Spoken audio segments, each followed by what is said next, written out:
And we're on. Good morning, good morning, good morning, good morning, good morning, or good afternoon, or good evening, or good day. Happy Thursday. This is our Friday. It's our last stream of the week. Can you dig it? In the vein of Robert Smith and The Cure is how I said that. We have a lot to talk about today. People have sent a lot of stuff. And I'm hitting the gym as soon as this stream is over. Because yesterday, I didn't get to hit the gym. And I had whiskey. Shout out to everyone who came to Politics Night at the Dojo. It was another fun one. We're still trying to get our next date. But, of course, you'll be hearing it here when it happens. What's up, Joe? What's up, Stacy? Yes, we will, Balthazar. What's up, Daniel? What's up, Steve? See you soon, buddy. And I'm stoked for it. Statutory, that's awesome. See you in New York City. What's up, Jenna? Good to see you. Say hi to Pittsburgh for me. I hope it's not too cold. What's up, Edwin? Good to see you. What's up, Throm? What's up, Andrew? What's up, a dingo? A dingo ate my baby. What's up, David? I know, man. I'm early. How about those apples? What's up, Ahmed? Good to see you, buddy. Good morning, Karen. Say hi to Portland for me. We're already up to 20 according to my watch, so we'll be starting soon. Good morning, Malaysia. DLJ. It's Malaysia, right? I got it right. If I got it wrong, I apologize. If I got it right, I'm a frickin' genius. No, I'm just kidding. What up, Matthew? Hello, Bluebell. I don't know why I did that. That was weird. What's up, Puppet Master? Matster. Puppet Matster. I like your screen name. That's pretty cool. What's up, Patrick? What's up, Patsy? Patrick and Patsy. Did you guys plan that? I like it. I did get it right. DLJ, Malaysia. Yeah. I got a tour.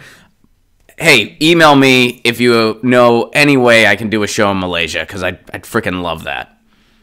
So if you know any way I can do a show in Malaysia, please email me. Even if you don't, email me anyway. We can do a show in your living room if you want. Because I'd love to tour over there. I want to tour more international stuff. I really do. What's up, Morgan?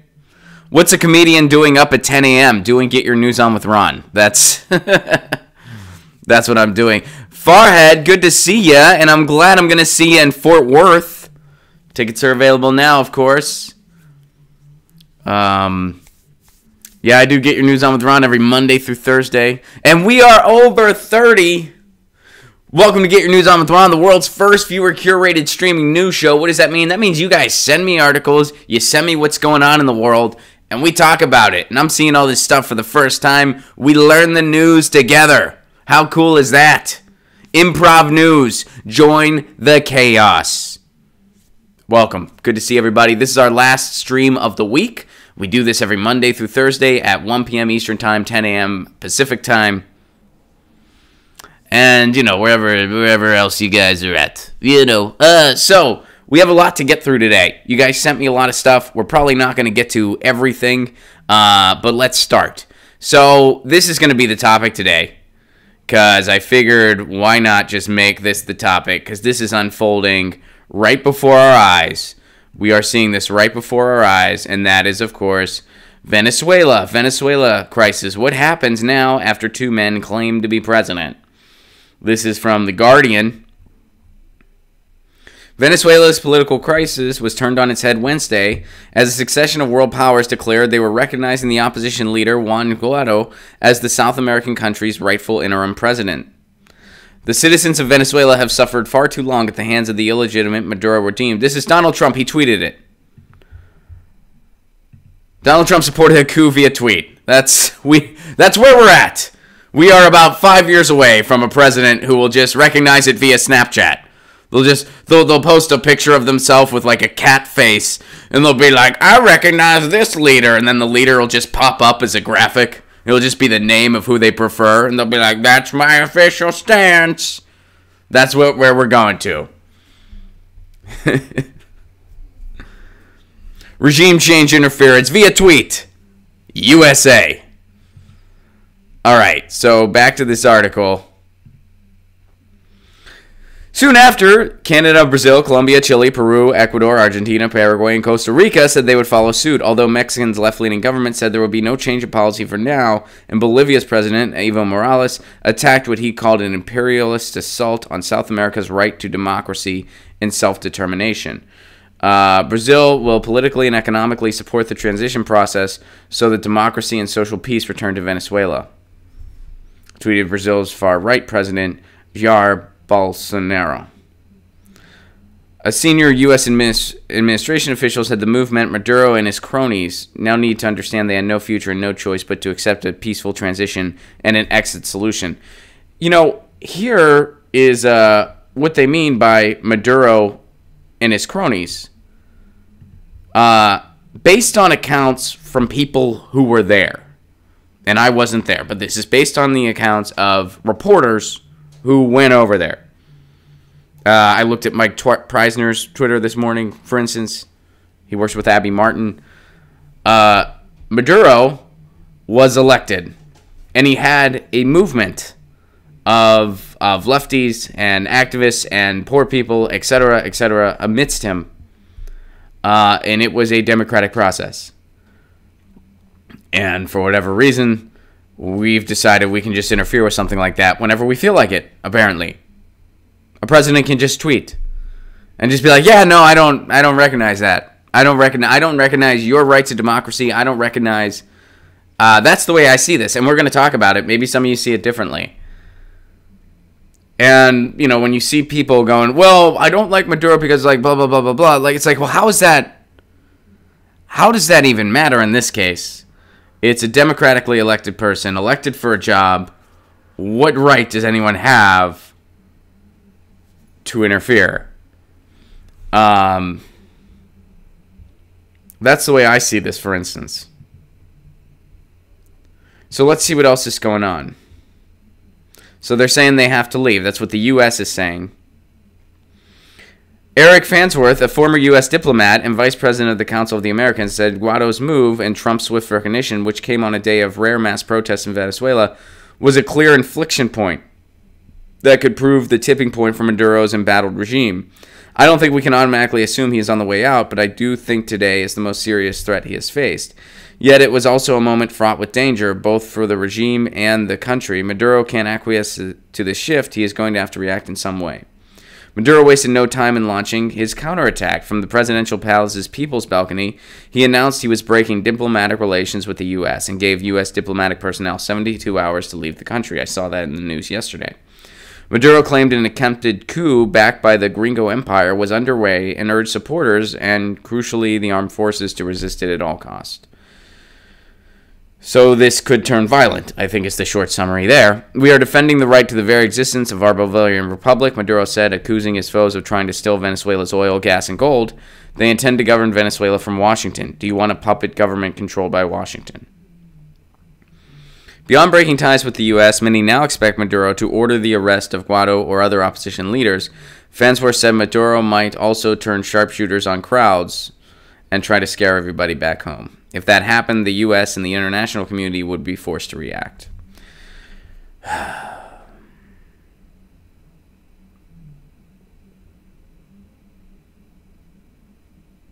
Increased economic sanctions could exacerbate an already severe humanitarian emergency that the UN says has created the biggest migration crisis in recent Latin American history. A military intervention that would potentially lead to massive destruction and great loss of lives and could drag the U.S. into a messy and protracted occupation and reconstruction process was also undesirable. Yeah, no kidding. Smiled said, look at Somalia, look at Afghanistan, look at Iraq. All those cases were supposed to be short military actions, and actually what they do is end up generating enormous costs in terms of loss of life and infrastructure. The U.S. official said Trump hoped Maduro and those around him would understand they now had no immediate future and had to seek a peaceful exit route that would see democracy restored to Venezuela. That's doublespeak. Let's remain optimistic and hope Maduro and his cronies... They keep referring to this movement of people who democratically elect a guy as cronies. Farnsworth said he saw the turbulence ahead and warned of a possible breakdown of civil authority and chaos on the ground. This is going to be a very important date, which portends some very volatile and uncertain days and weeks ahead. There is no question in my mind about that. Wow.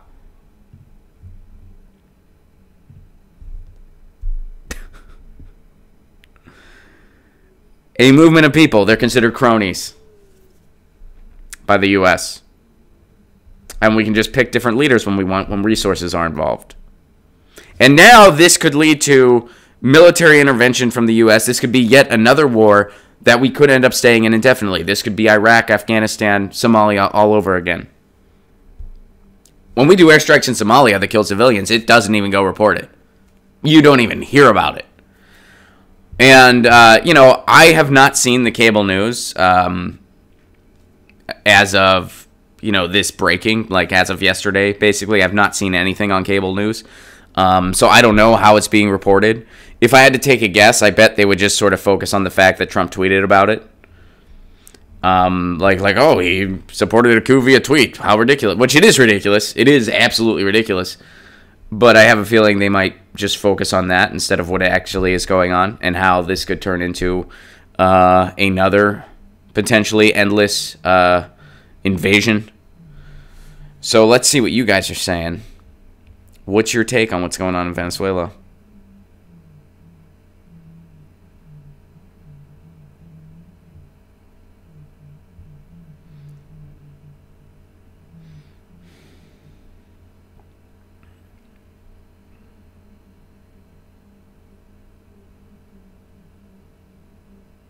Frederick says, we'll arm the opposition forces again, then we'll use the opposition forces that we created as an excuse to invade on our own, quote, spreading democracy like we did in the Middle East.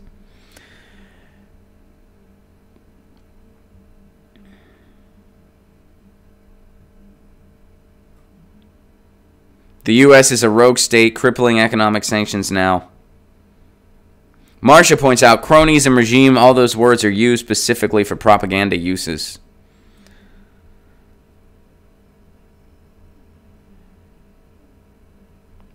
It's a little bit more obvious than usual to the ignorati that we are once again defending the hemisphere from any threat from popular democracy. Well said, Hobo Rody. Students for Our Revolution says, nothing new from the U.S. Not surprising, but still alarming. Slow News Day says, Abby Martin has covered this exceptionally well. I'm sure she has. I got to look briefly at what Mike Preisner was saying. Ron, my best friend was born and raised in Venezuela. I have a Venezuelan friend as well. She lived there until 2017 and moved to Chile to work as a doctor. It's very possible for people from different countries to get along. Yeah, of course. I agree with that 110%. I think what's going on here is leaders acting in a very corrupt fashion, i.e. Trump and other world leaders imposing on another country's rights to have a democratic process. Balthazar says, we will defend the U.S. from all threats, democratic and populist. Ron, do you want to know what my friend from Venezuela texted me about this topic? Sure, I do. Absolutely. OG Johnson, thank you very much for the Super Chat contribution. I appreciate that very much. Thank you. Bluebell asked the question, isn't it curious that Venezuela went off the petrodollar beginning in 2019? Ahmed echoes, in a few days we might see a new war.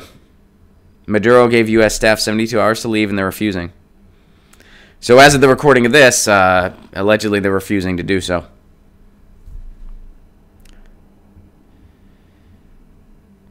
Oh, and CS gives a shout-out to Ignorati, which I want to give a shout-out to that, too. I really appreciate that. That's funny.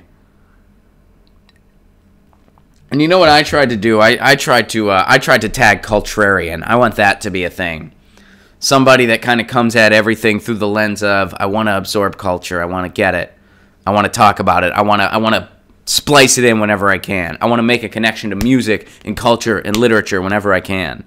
I want to be a contrarian. I mean, we already have a word for that, and it's just culture vulture. But I want contrarian to take root. I want it to be like, kind of its own thing. And Andrew gives a shout out for Lee Camp's coverage in regards to Maduro. And August also says Democracy Now! Had a great segment on Venezuela the other day. So I don't know if there's anyone on this stream, before we move on, because this is like me opening up to you guys. Does anyone think that the U.S. is acting in the right way? Does anyone think this is the right move? That this is in any way justified? I don't. I don't, at all. It doesn't seem like anyone here does either. But I'm curious if anyone does, what's the reasoning? Because I don't see how this is anything less than a gross overstep. That we have no right to do this to another country. We do it all the time. It's nothing new. But nope, hell no. Brian says nope. Karen says hell no. And Alfonso says that contrarian kind of sounds like hipster-nomics. It hurts my feelings a little bit, but I can accept that criticism. I accept it.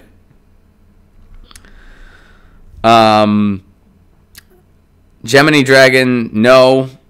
Joshua, no. Chris in Dallas, which I hope I see you in April, Chris, no.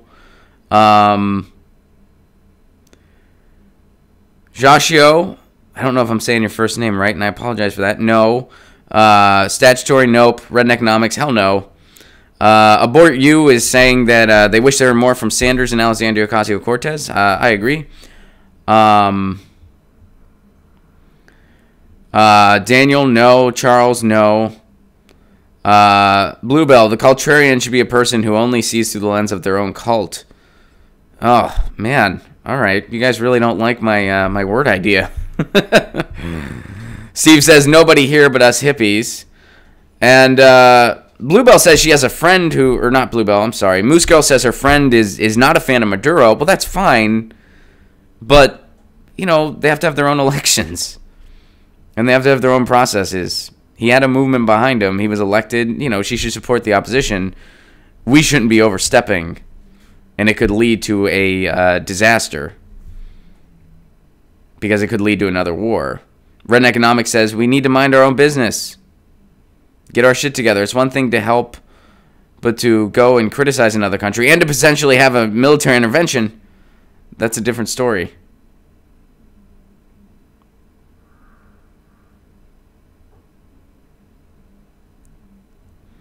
OG asks, will I be coming to Oregon next month? Next month being February. No, I will not be in Oregon in February.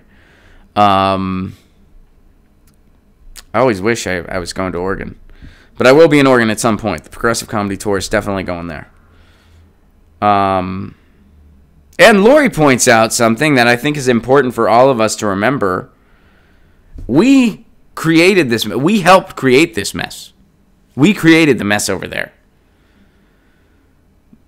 That's why when everyone's like, look, socialism doesn't work. Look at Venezuela. No. They're suffering because of shit we did.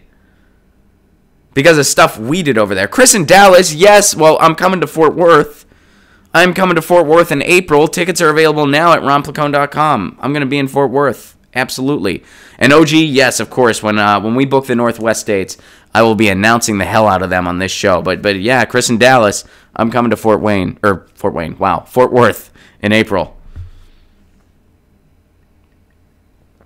Daniel says we need to fix ourselves before we take and destroy more and more. Karen says exactly.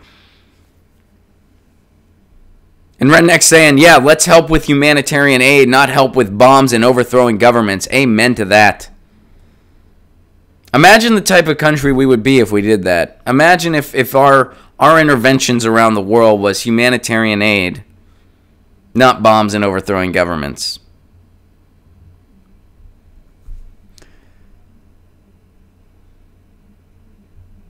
Balthazar says, will you be coming to Moscow, comrade? Where do you think I am right now? Where do you think this studio is? It's in Los Angeles. Anyway, Hobo Roadie, contrarian. Makes me think of a counterculture person like contrary. Alright, I guess culture vulture wins. My attempt is futile. I tried. Alright. Let's move on. So we'll continue to watch this unfold, and we'll continue to talk about it in real time. I mean, it's one of those things. Yeah. So let's move on. to finishing up on the teacher strike. Something else we've been covering in real time. We've been talking about the teacher strike. Yesterday, we looked into where other strikes might be happening in the country as a result of the LA teacher strike. So let's take a look at what's going on. What LA teachers won with their strike and why some parents aren't thrilled. Thousands of Los Angeles teachers returned to the classroom Wednesday after their 6-day strike reaped an array of wins, but they didn't get everything they wanted, and some parents are wishing for more. Still, most of the 34,000 members of the United Teachers Los Angeles Union were satisfied with a deal struck between the UTLA leaders and the Los Angeles Unified School District. All right, so what did the teachers union get? Smaller class sizes. This was a huge deal for teachers. So here's the new deal. Class sizes in grades 4 through 12 will be reduced by one student, I guess that means. In the 2019-2020 school year, 1 in 2021, 2 in 2022. So that's 4 students over the course of 4 years. In addition, classes in grades 3 and lower will be capped at 24 to 27 students. Why can't they do that everywhere? They should do that everywhere. Okay, so that's a little disappointing. 4 students over the course of 4 years. And somebody tweeted that when I sent this article. They're like, is that, if you have 50 students, is 46 really going to make a crazy difference? Okay. But, let's see what else they won. More nurses. Okay, that's good. LAUSD will add 300 school nurses over the next 2 years. These permanent hires means every school will finally have a nurse. Good. More counselors. Over the next 3 years, LAUSD will add 77 new counselors, which will reduce the student-to-counselor ratio to about 500 to 1. I think that should be lower, but at least there's more of them. It should be lower than 500 to 1 is what I mean. It should be higher than 77. You guys see what I'm saying? There should be more counselors. If the ratio is still 500 to 1, I think that ratio should be lower. That's what I meant when I said lower. But this is better, at least. More librarians. LAUSD said it will add 82 librarians to all secondary schools. Okay. This will allow all middle schools and high schools to have a teacher librarian. Good. That's important. Teacher raises. The school district agreed to a combined 6% raise for teachers. That's good. It should be higher, but that's good. The teachers union had asked for 6.5. They settled for 6. All right. How much will all this cost? It really doesn't frickin' matter because the budget wasn't being used right in the first place. And look, they shouldn't have had to ask for this stuff. But it's going to cost $175 million over the next 2 school years, $225 million in the 2022 school year. So where will this money come from? A portion will come from assigned reserves, and a portion will come from an anticipated increase in state revenue. And I also wish that they would do a huge house cleaning on what's really going on within these schools, because I have a feeling the businessman running this isn't utilizing already existing financial resources properly. So I would like a very transparent, very extensive house cleaning too. I don't know if we'll get that, but that would be ideal. So LA teacher strike. There were some wins. Was it quite as extensive as I think everyone was hoping for? No. I mean, 4 students over the course of 4 years, that's not good. For K through 3, capping it at 24 to 27, that is good. I wish they would have done that everywhere, but at least they're doing it on some level, so that's good. The pay raise is good. Wish it could have been a little higher, but it's good. The nurse thing is good. That's a win. The librarian thing, that's definitely a win. The counselor thing, I still think 500 to 1 is a lot. I think you need more counselors. I mean, and I would be curious to see how the class sizes break down too. Because, I mean, I guess if it's 500 to 1 overall in a high school, that's not as... I mean, in my high school, I didn't go to a huge school, so we had about 900 people at my high school, just about. And we had one counselor, and that counselor had an assistant. And that was not quite enough, but we could make it work because really you really only become an intense counselor when people are juniors and seniors in high school, right? Freshman, sophomore, you're not really, now unless there's an incident or something like that, but for the most part, juniors and seniors, I didn't see my school counselor until my junior year. Why? Because I was applying to colleges. And for the most part, that's really when a school counselor comes in. Now, there's, when there's a school shooting every other frickin' day, the requirements of that job certainly shift and become much more intense. But, speaking from my case, but nonetheless, 500 to 1 seems high in this case. And I'd imagine in a much bigger situation like Los Angeles, one of the biggest cities in the country, there's a lot of people, obviously. You're going to have more, for instances, of dealing with issues of bullying. You're going to have more, for instance, of dealing with issues of just, situations in the classroom between student-teacher that you might have to intervene, et cetera, et cetera. There's just going to be more of those problems because there's just more people. I'm assuming. I've never walked into a Los Angeles high school, but I'm assuming that's the case. There's just more people. More people, more problems, right? So I feel like there should be more counselors, but an increase by 77, that's something. That's definitely something. So good. And 77, I think, is a lucky number. 77, great year for punk rock. Important year for music. So hopefully that'll be there will be some karma smiling, right? There will be a school counselor that turns someone on to the music and work of Joe Strummer. Tying it into music. All right, so that's how the LA strike ended. There's definitely some wins.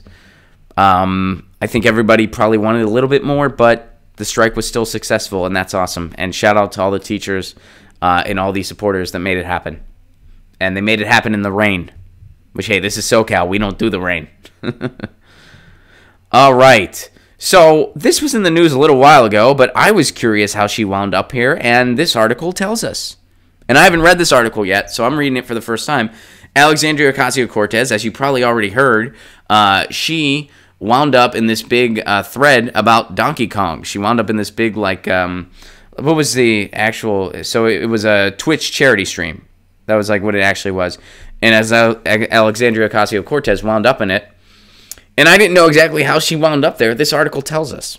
Because look at the title, How Alexandria Ocasio-Cortez Wound Up on a Donkey Kong 64 Twitch Charity Stream. I heard about this in the news. I didn't know how she wound up there. So this tells us, neat. So H-Bomber Guy, a.k.a. Harry Brewis, streamed Nintendo 64 game Donkey Kong 64 on and off for more than 57 hours this weekend. He did so to raise money for the UK-based charity Mermaids, an organization that offers support for transgender children, teenagers, and their families. What started off as an endeavor to spite an Irish comedian who opposes the charity organization. Okay. Why would an Irish comedian oppose the organization? All right. I don't know much about the organization, so I don't... All right. But anyway, Brewis raised more than $340,000, and his stream featured cameo appearances from Doom creator John Romero, activist Chelsea Manning, and U.S. Congresswoman Alexandria Ocasio-Cortez. Brewis started his stream on Twitch on January 18th in a YouTube video announcing the stream, and he said he never beaten Donkey Kong 64 as a kid. His other target of destruction was writer, director, comedian Graham Lineman, whose work includes the sitcoms Father Ted and the IT Crowd. In a since-deleted message board post, Lineman promoted an email campaign questioning Mermaid's funding. Okay, so I'm not familiar with Mermaids, so I don't really know if there's any merit to that or not. I don't really know. I'm here to find out why Alexandria Ocasio-Cortez wound up in the stream. All right, so if someone has a problem with the organization, Brewis, the person that did this stream, does not. Their mission statement sounds like a great mission statement, but, I don't know enough about the group to say, Susan G. Komen also has a great mission statement, and they're a fraud organization. So, whatever. I don't know. So, Bruce's stream had already raised more than $50,000 in his first 24 hours, speedily heading towards an ever-increasing fundraising goal. John Romero, Jim Sterling, Chelsea Manning popped into the stream. And this was apparently via Bruce's Discord channel, but it was the appearance of Alexandria Ocasio-Cortez that really helped out. Sorkin appeared on CNN this week, saying that he likes the new crop of young people who were just elected to Congress, but they need to stop acting like young people. Sorkin said the Democrats have an opportunity to be the non-stupid party, adding, it's not just about transgender bathrooms. That's a Republican talking point they're trying to distract you with. So, anyone who's young is automatically stupid. So speaking of saying stupid things, it was definitely only young people who made the comment of, hey, no one's ever worked for free in the United States before. You know, kind of forgetting that, hey, we had slavery here. Hey, that was, I see where you're coming, but that was a dumb thing to tweet out. If you're an elected official, you kind of made a mistake there. Not the end of the world, just issue an apology. The reason I bring it up, it was only young people that did that, right? It was only young people that didn't think that through before publishing it to the internet, right? It was only young, no, it was older elected officials that did that. It was older people. So this guy's thesis, you can be stupid at any age. I've been stupid when I was a teenager. I've been stupid as of yesterday. I was stupid in my 20s. I'll do stupid things in my 40s. I'll do stupid things until the day I die. That's just how it's going to go. I'll never stop making mistakes. So anyway, this was a dumb ageist comment by that dude, but I digress. So Alexandria Ocasio-Cortez heard about this. So I guess she criticized Sorkin's comments in a Twitter thread and concluded with a retweet from Mermaids that was promoting the Donkey Kong 64 stream. Shortly after, and after numerous requests on Twitter for Ocasio-Cortez to appear on the stream, she joined Discord and had a chat with H-Bomber Guy to help raise money. And she never owned a Nintendo 64 herself. Her cousin did, and thanks to games like Super Mario 64 and Pokemon Snap, she considers it probably the best system of all of them. So they raised a lot of money for Mermaids. And again, I'm not familiar with Mermaids, so I as far as that one comedian's criticism, I don't know. But their mission statement sounds great. And if they're true to that mission statement, that's freaking awesome. And it's still pretty cool that Alexandria Ocasio-Cortez did that. That's a neat story. I was curious how she wound up there. I was like, how did she wind up on this stream thing? And yeah, so now we know. There we go. Thanks for sharing that article, Balthazar.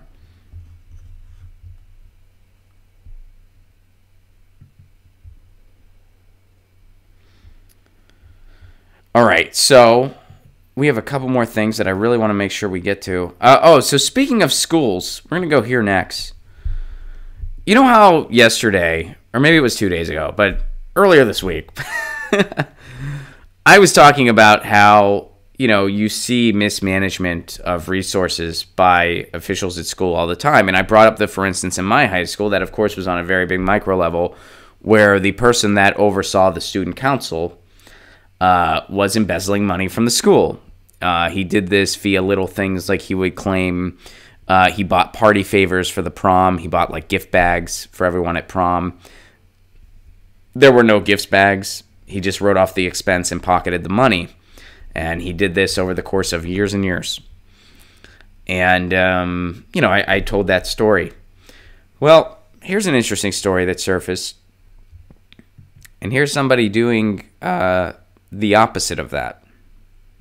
And this is the type of thing that would never happen if we had the type of healthcare system that the rest of the industrialized world takes for granted.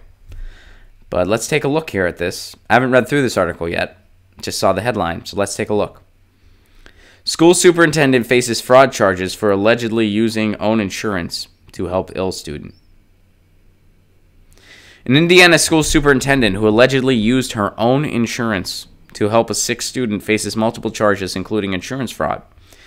Casey Smitherman, superintendent of Elwood Community Schools in Elwood, Indiana, was booked on charges of insurance fraud, identity deception, and official misconduct on Wednesday. and later released on bail, according to court records. Smitherman says the charges come after she recently went to the home of a student who had missed school and saw he had symptoms of strep throat. After the student was refused treatment at a clinic, she took him to another one, this time saying he was her son. I am committed to this community and our students, and I regret if this action has undermined your trust in me. From the beginning, my ultimate goal has been to provide the best environment for Elwood students' growth physically, mentally, and academically, and I remain focused on that purpose. Smitherman had an amoxicillin prescription filled for her 13-year-old student in her son's name, the station reports, citing court documents. She told police that she was concerned about the student when he was not at school earlier this month, and she had previously helped him by buying clothes for him and helping to clean his home. A claim for the medical visit where the boy was diagnosed with a sore throat was valued at $233, the station reports, citing medical records. In a Wednesday statement, Smitherman says she plans to enter a diversion program which would allow for the dismissal of the charges if she avoids further arrests in the coming year. Smitherman has received support from the school board's president. Well, that's good at least. It's a crime to help people if it costs the for-profit insurance industry anything. It's not a crime for them to run their scam on this country. It's not a scam, it's not a crime for them to price gouge consumers, for them to make healthcare inaccessible for people. That's not a crime. It's not a crime for them to deny people. I mean, well, I guess for a little bit it was, but I believe that's rolled back now. It's not a crime. It's not a crime for the pharmaceutical industry to price gouge drugs, to abuse patent laws to make drugs unaffordable, such as insulin and EpiPens, life-saving drugs that if people don't get them that have those conditions, they'll die. It's not illegal to make them go from a few dollars to over $700 in a day. That's not illegal. But it is illegal to use your insurance to help somebody when it's a student who's desperate. And in a problem that the richest country in the world should never, ever be in. Ever. So the way strep throat works, which I'm sure all of you know, but in case anyone does, the way strep throat works is it is a disease. Well, it's a thing you can get. So and it's bacteria, which means amoxicillin solves it. Now, you need to get tested to know if it's strep throat or just a sore throat. You could just have a sore throat, and there is no cure for the common sore throat. You just got to kind of deal with it till it's over. I recommend a bowl of pho. That's the closest. I mean, dude, you get a bowl of pho, you throw some peppers up in there, that will drain the shit out of your sinuses. So that's what I recommend. And but there is no cure for the common sore throat. How do you know you might have strep? Well, if you don't have any other symptoms. If you have a cold along with the sore throat, chances are you just have a cold and sore throat. If you just have a sore throat and it really hurts and everything else is fine, you might have the infection that is strep throat. How do you know that? Well, you have to get tested. They take like a culture thing, like they swab. And I'm aware that people can make really goofy gifs out of the gestures I'm making right now. But, and that's how they determine it. So, in other words, this kid may have been in need of a prescription. The only way you would have found out if the kid needed a prescription would be to take him to a doctor. So it's not like she just was like, I'm going to get you a Z-Pack. Like, this kid needed to go to a doctor or he might not have gotten better. Because he had something that needed an antibiotic. And they weren't going to know that or not unless they took him and he got tested. You see what I'm saying? And I'm assuming, because there was a prescription involved, that he did have it. I'm assuming the culture came back positive.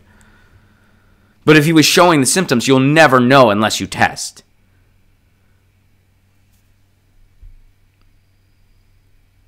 It's unbelievable that this is a crime in the United States, but our healthcare system isn't.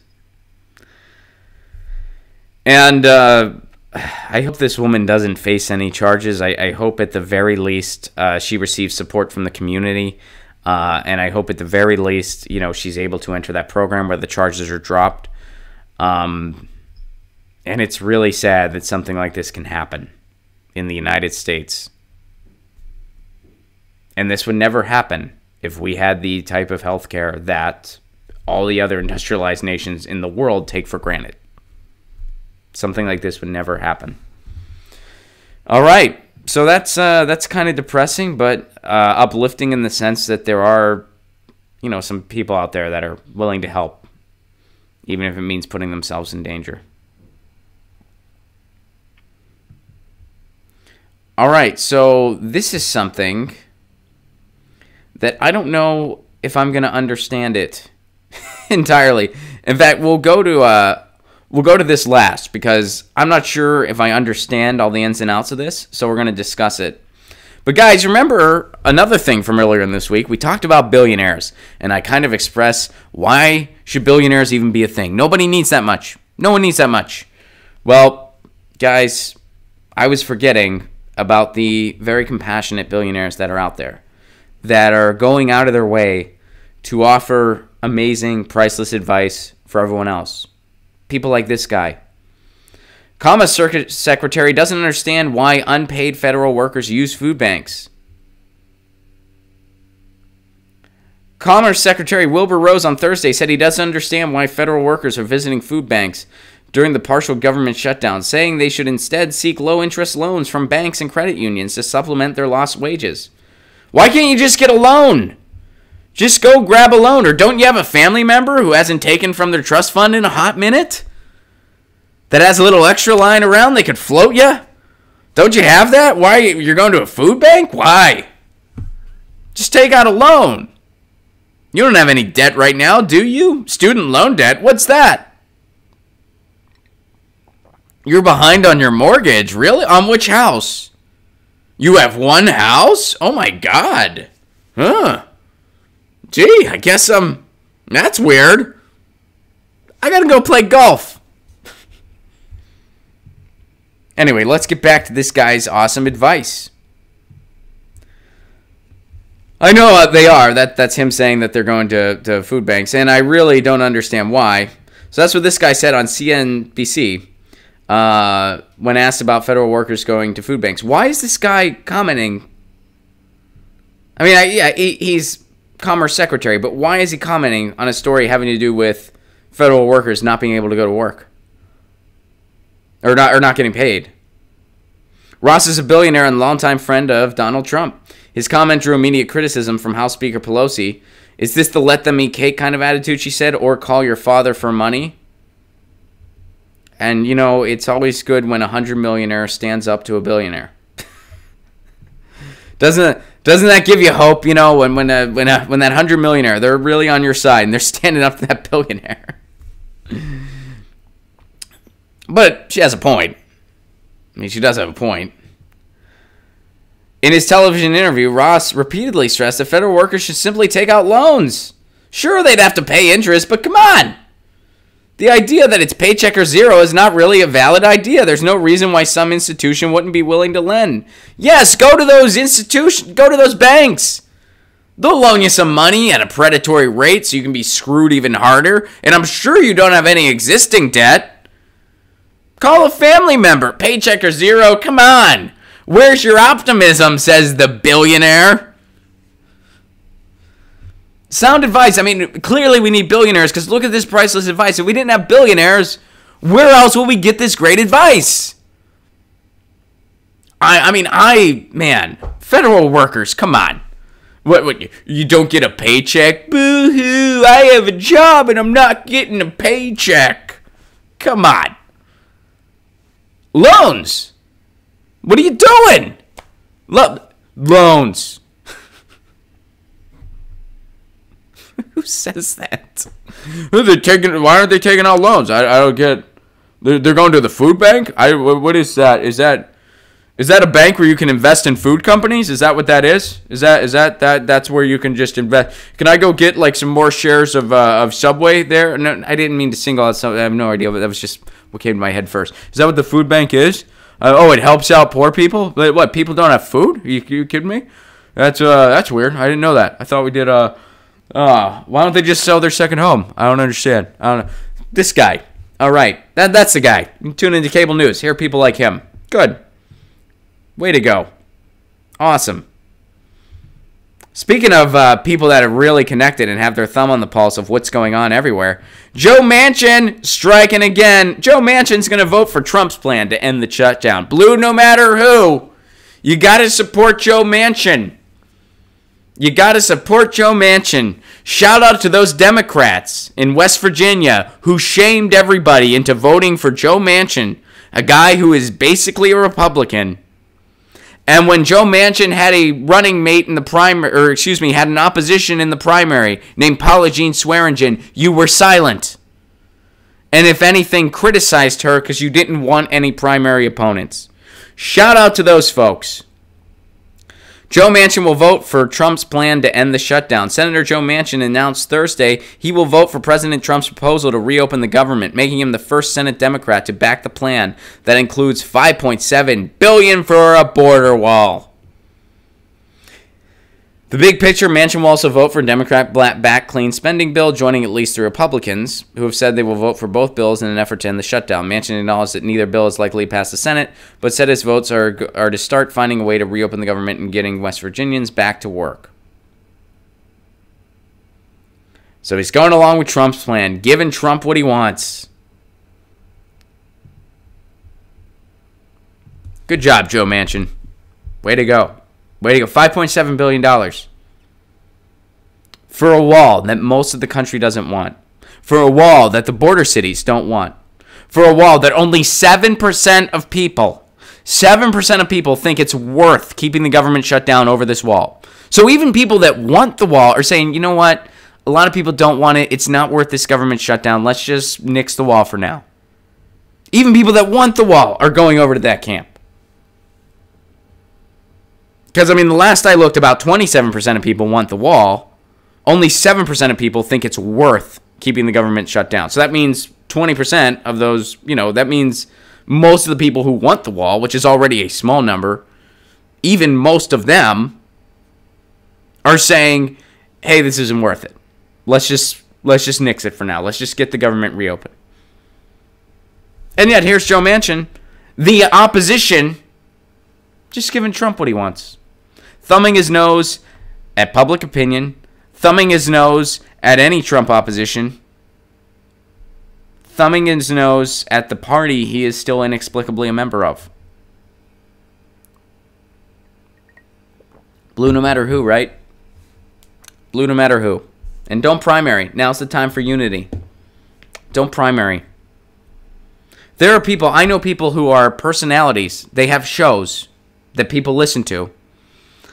In West Virginia, they say they're on the left. They shamed Paula Jean Swearingen for trying to primary Joe Manchin, didn't support her at all, shamed her for it, said now's not the time, and then they shamed people into voting for Joe Manchin. Saying, yeah, he's awful, but the Republican would be even worse. We know Joe Manchin's awful, but you shame somebody that tried to get him out? Somebody who would have made an awesome replacement too, Paula Jean Swearingen? It's unbelievable the way our political process is held hostage, and people just accept it as the way it is. All right, so I might have some trouble with this one. I want to make sure I kind of grasp it all, and I know some of you know this stuff better than me, so you're going to help me. Because I kind of skimmed through this, but I want to learn exactly what's going on. But some of the kind of stuff with ads and malware and stuff like that, it's too tricky for me. I use a program for all that, and I didn't see mine on the list. I don't know, but let's go to this and see if we can unpack it. All right, here we go. Wow, fancy that. Web ad giant Google to block ad blockers in Chrome for safety, apparently. Okay, so they might be Google Chrome, which is the browser I like. An ad blocker might be blocked by the thing. Okay, yeah, you guys get it. All right, I'm off to a killer start. I'm going to crush this. Google engineers have proposed changes to the open source Chromium browser that will break content blocking extensions, including ad blockers. If the overhaul goes ahead, AdBlock Plus and similar plugins that rely on basic filtering will, with some tweaks, still be able to function to some degree, unlike more ambitious extensions such as uBlock Origin, which will be hit hard. The drafted changes will limit the capabilities available to extension developers, essentially for the sake of speed and safety. In a note posted Tuesday to the Chromium bug tracker, Raymond Hill, the developer behind uBlock Origin and uMatrix, said the changes contemplated by the Manifest v3 proposal will ruin his ad and content blocking extensions and take control of content away from users. Content blockers may be used to hide or black hole ads, but they have broader applications. They're predicted on the notion that users, rather than anyone else, should be able to control how their browser presents and interacts with remote sources. Users have increased control over their extensions. A user should be able to determine what information is available to an extension. Okay, but one way Google would like to achieve these goals is replacing the web request API with a new one, declarative net request. So whose privacy exactly? But better privacy here means privacy as defined by Google rather than privacy defined by a third section extension developer. That's fine in scenarios where Google is more trustworthy than a third-party developer, but if Google and its ecosystem of publishers and advertisers are the problem, then users may prefer allowing a third party to filter network requests. And I guess that includes ad blockers. Okay. I kind of feel like that kid right now. All right. And I think this is important. All right, following a huge outcry from plugin developers and netizens, Google has reiterated that the proposed changes are not set in stone and are subject to revision. While the Internet Goliath wants to rein in the level of access granted to Chrome browser extensions, it is prepared to work through the messy matter with third-party coders who will have to rewrite parts of their software if all this goes ahead. Also, we're happy to clarify that while AdBlock Plus is affected, it will not be whacked as hard as other extensions, such as uBlock Origin, due to ABP's simplistic filtering. So AdBlock Plus, I guess, is the way to go as far as all the ad blockers that are going to get hurt by this. Indeed, the proposed API appears to promote ABP's simple filtering mechanism rather than support the advanced content blocking other extensions offer. The sticking point is whether or not the proposed limit of 300,000 filter rules will be enough for the likes of AdBlock Plus. So it seems like here, in short, that Google is trying to kind of help the advertisers here and not the internet users. By making ad blocking more difficult, more ads are going to pop up. Users aren't going to have as much control. I mean, that's the theme of this. Now, the kind of nitty-gritty on how it works and, which ad blocker, how ad blockers are going to combat this, that's where it gets a little foggy for me. But basically, Google's trying to make it harder on Chrome for ads to be blocked, helping the advertisers and not the users. And let me know if you have a greater understanding of everything we just read. And in a crazy dose of irony, the stream itself is buffering. And now Google... Wow, that's kind of weird that we went into this story and then the stream started buffering. Google needs to be broken up. Monopolies need to be made illegal and should be broken up and sold to the public. Are you guys good now? Who's all good? Ahmed says going back to Safari. Who's all good? Let me know if you're good. Assuming the glitching was good old BT, turns out it's on your end. No more buffering. All right. Cool. We're all good. We're all good. Sweet. All right. It looks good on my end, too. Welcome back. All right. Oh, and Balthazar, thank you very much for the Super Chat contribution. First of all, he has some things to add to the AOC article. Excuse me. So some things on the AOC article. H-Bomber Guy is a YouTuber who makes bigs dismantling alt-righters. Okay. Mermaids is great. Counsels and assists for trans youths. Great. That's awesome. Linhan is a huge transphobe. And Mermaid's 2018 budget was $68K. So based on all these things Balthazar shared with us, it sounds like they're very legit. I am hearing of all these entities for the first time, so I'm not familiar with. I wasn't familiar with H-Bomber Guys. I wasn't familiar with Mermaids, and I wasn't familiar with this Irish comedian either. So there are some enlightenment on that. Balthazar also, so William G. Ellingsworth doesn't hurt himself typing. He wants you to cover federal ballot initiatives. Cool. We will on a future show. Absolutely. Thank you very much for the Super Chat contribution. Chris Wynn gives a shout out to Firefox. Back to normal now. You're not talking down Google after a while. It is weird that it happened right there. It is very weird that it happened right there. Not going to lie. But Garden Gnome says it's still a little bit glitchy. Balthazar says I'm going back to Netscape Navigator. All right. Well, we're back now, and thank you very much for the Super Chat contribution. Again, Balthazar. And OG Johnson also gives a shout-out to DuckDuckGo. So yeah, the essential thing here is they're trying to make it more difficult for ads to be blocked. They're making it harder for the ad blockers, easier for the advertisers. So guys, we are totally out of time. Tour dates! You guys have been asking questions about the tour dates, so I'll give them a shout out. ronplacone.com. Next tour dates are in March. I'm going down to the Gulf. We're going to New Orleans, Louisiana. We're going to Pensacola, Florida. We're going to Oxford, Mississippi, which is near Memphis, Tennessee. And we're going to Lafayette, Louisiana. Tickets available now at ronplacone.com. Also, someone mentioned Texas. I'm coming to Texas. Texas, coming to San Antonio, coming to Fort Worth, coming to Houston, coming to Austin. Tickets for all those shows are available now. We're coming in April, ronplacone.com for those dates and tickets. May, coming to Salt Lake City, Utah, and Boise, Idaho. And June, East Coast. Dates are still being announced. Here's what's confirmed so far. New York City. Get your tickets now. I know some of you already have.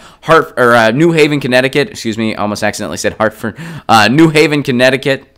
And Washington, D.C. Boom. Yeah. Tour dates. Yes. Boom. And if you can support this show on the sustainability end, please do consider becoming a patron. That's how this show stays on the air. So, guys, if you have $1 a month and you want to become a patron, that'd be awesome. You get exclusive content twice a week, plus all kinds of fun stuff, blah, blah, blah. Thank you so much for your support. Please like and share these videos. Please spread the word. That's essential to the survival of this show. You guys are awesome. Thank you so much for everything. We'll be back next week for Music Monday. Next week, Monday at 10 a.m. Pacific Standard Time, 1 p.m. Eastern Time. We'll be back, and I'll see you guys Monday. Have an amazing weekend. The podcast comes out tomorrow. So check out the podcast. And if you check out the podcast, please do write a review. And you can get Your News On with Ron podcast anywhere you get your podcasts. It's on all of them. You guys are awesome. Peace. Happy weekend. Do something fun. Check out something cool. Go somewhere exciting. Check out a new bar. Check out a bar you haven't been to yet. If that's your thing. If that's not your thing, then don't do it. But if that is your thing, just do something fun. Why not? We got to. We got to stay sane, right? Huh? All right.